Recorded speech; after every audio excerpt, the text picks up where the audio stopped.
जालना शहरामध्ये अक्षरशः ढगफुटी सदृश्य पाऊस झाला आणि आपण बघतोय की अनेक ठिकाणी रस्त्यावरती पाणी साचल्याचं पाहायला मिळत आहे।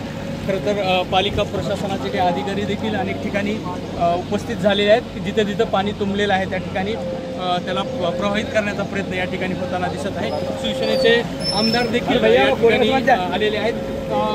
पत्रकार साहेब, अनेक ठिकाणी पाणी साचलं, सर्वात महत्त्वाचं म्हणजे तुमच्या घराभोवतीच पाणी साचलं पाहिजे, पुऱ्या गावातच साचलं आहे। 119 मिलीमीटर पाऊस, जवळपास 120 मिलीमीटरपेक्षा जास्तीचा पाऊस पडलेला आहे आणि त्यामुळं यंत्रणेवरती ताण आलेला आहे आणि गावामध्ये सुद्धा प्रचंड मोठ्या प्रमाणात नुकसान या ठिकाणी आहे।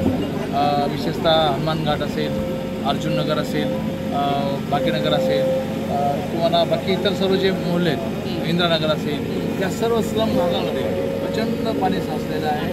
कारण की वाजवीपेक्षा जास्तीपेक्षा पाऊस पडलेला आहे फार, त्यामुळं जे नाले आहेत ते अरुंद आहेत आणि त्यामुळे हे ताण आला। परंतु माननीय आयुक्त, आमचे आमचे सर्व शिवसेनेचे पदाधिकारी, आम्ही सकाळी 4 वाजल्यापासून फील्डवर आहोत। 4 वाजल्यापासून आम्ही 16 लोकांना वाचवू शकलो। महानगरपालिकेला मी 14 फोन केला, ताबडतोब CD पाठवली।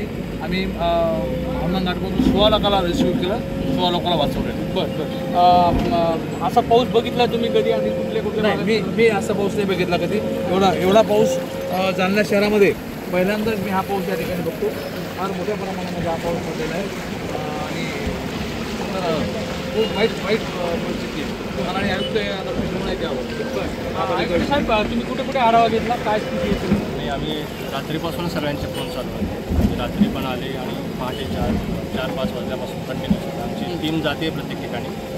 खरं तर गेल्या 40 वर्षामध्ये एवढा मोठा पाऊस पडला नाही, असं आमच्याकडे तर असं रेकॉर्ड नव्हतं की ज्या भागात कधीच पाणी नाही साठलं त्या भागातही आज पाण्याची जी परिस्थिती आहे।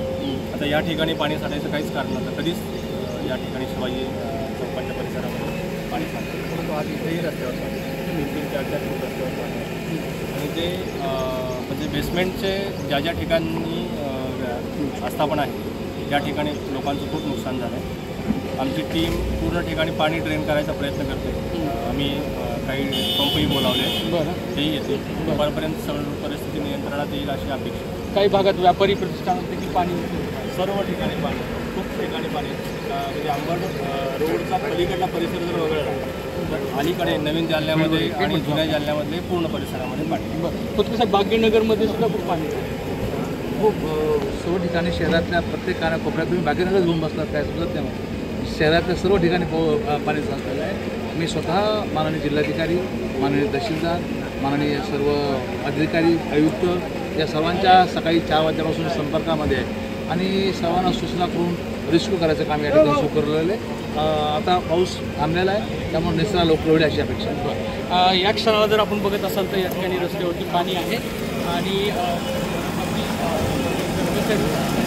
काही ठिकाणी रस्ता पाणी प्रवाहित करण्याचा प्रयत्न करत आहेत। रस्त्यावरही पाणी हळूहळू ओसरू लागलेलं आहे। तर एकूणच अनेक ठिकाणी पाणी तुंबल्यामुळे प्रशासनाच्या कारभारावरती सुद्धा या ठिकाणी लोकांतून आक्रोश व्यक्त केला जातो।